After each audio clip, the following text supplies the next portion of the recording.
I recently watched Gachiakuta. Yeah, I know I'm late, and I love the concept. I really enjoyed the show starting with the quote, "They say that when an object is well loved, it is eventually imbued with a soul." Then what about the garbage, the trash that gets thrown away? What is that imbued with? Spoilers ahead, by the way. The characterization of Rudo being someone who cares about the trash and tries to upcycle and revitalize objects and someone who's good at restoration is pretty awesome. I've always loved characters that are good at putting things together and embody the spirit of engineering is one of the appeals of Dr. Stone. Aside from that, the trash powers and idea of vital instruments is incredibly interesting. In my last video, I talked about how I watched the same isekai formula often, but aside from loving to see the same magic circle a million times, anime is special because outside of those magical circles, there is sometimes an author that comes around and they do something different. They are the incarnation of creativity.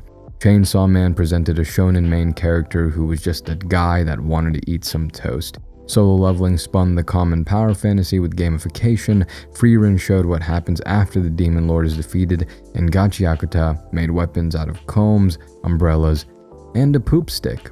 And before I move on, I really like the idea of the Watchman. That thing is massive and so absurdly menacing and ominous, and man, I cannot wait until the show explores that monster. It truly looks awesome. I'm so excited to see that. But with all of that said, why is the title of this video so negative?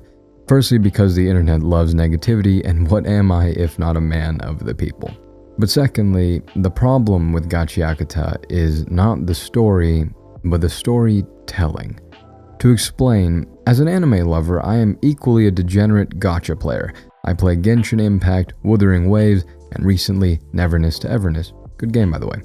In terms of raw story content, Genshin is hands down the best story. The lore is deep, the story is meaningful, and it is a part of everything in the game.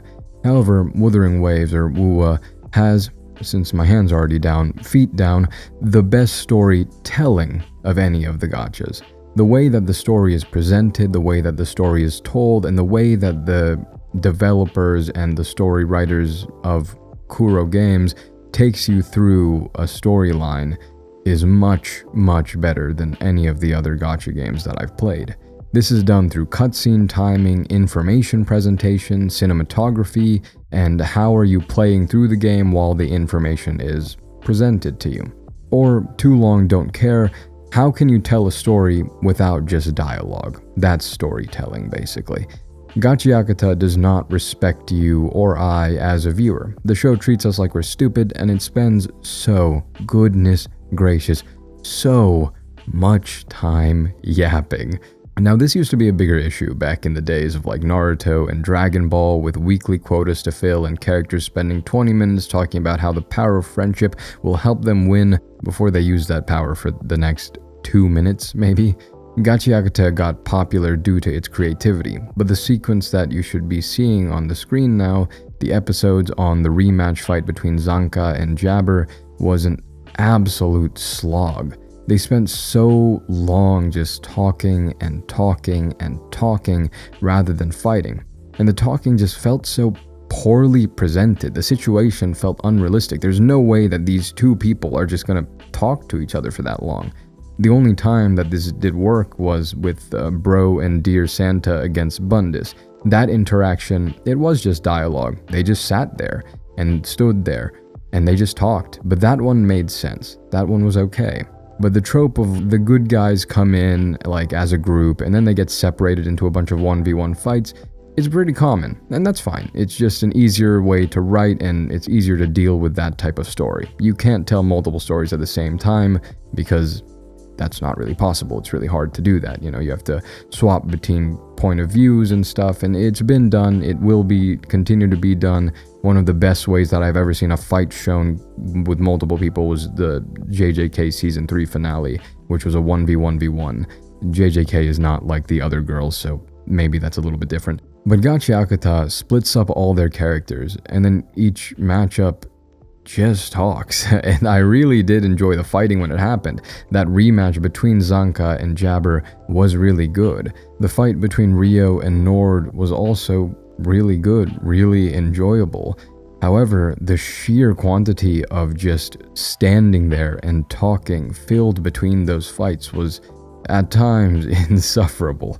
It's important to note that I don't hate dialogue. I love the action, but I do love character interaction just as much. However, like with Genshin, the characters all sitting in a circle talking for 30 minutes is not always the best way to tell a story, and a lot of the conversations had no narrative significance either. Dialogue has a couple of jobs, either explanation, in which the dialogue is, used to explain something in the world or the situation or a character or something, pretty simple. Or it's used for character development, using dialogue to develop, introduce, or discuss a character's character. It's important to note that this doesn't always mean directly talking about a character's motives. What and how the character speaks can indirectly develop a character. Watching the way that a character holds themselves and carries themselves, that is a way to build the character, through dialogue, not directly, but indirectly. A simple example is, instead of a character being called smart, they can just say something intelligent. The last simple role of dialogue is not the last, there's more, but generally, the last simple role of dialogue is relationship development, which is the same thing as character development, but between two or more characters rather than just one character. The dialogue presented between some of the characters in Gachiakuta, notably that of the fight presented between Nord and Rio, just didn't feel necessary.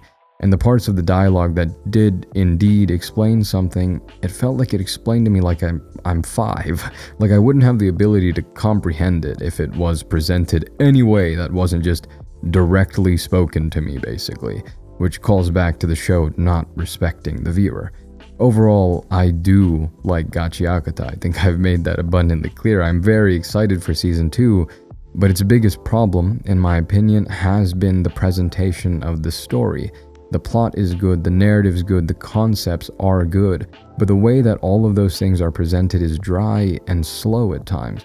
I feel like the meaningful content found in the 24 episodes of Gachiakuta could have been presented in 12. And that's not to say I don't think it should have been 24 episodes. I really enjoyed them. I just think that I could have seen more within 24 episodes, if that makes sense. And the thing is, it's hard to blame anyone because I did look through the manga and the anime did a really good job of just directly adapting the manga. One change that I noticed is that there's a scene in Gachiakuta very early in the show, I think it's episode 1 or 2, where Engine is talking to Ruto about that spray painter guy. I don't remember his name, but he was spray painting a wall at the headquarters for the cleaners, and Engine talked about how that guy is truly free. That was an anime original scene, it wasn't in the manga.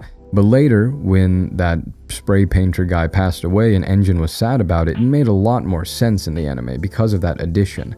Now, I think staying true to the source material 99% of the time is the best option for adapting anything. The issue is, when I look at a show like JJK, where the story is adapted incredibly well and true to what was written, it's shown in an incredible way. JJK takes you through a story in the best way, which is its own video.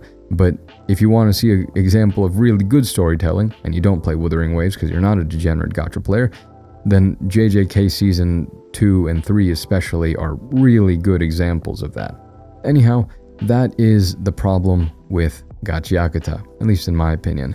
And thanks for this guy commenting that he liked the last video, and I hope that you guys enjoyed this one. I already have ideas for the next ones.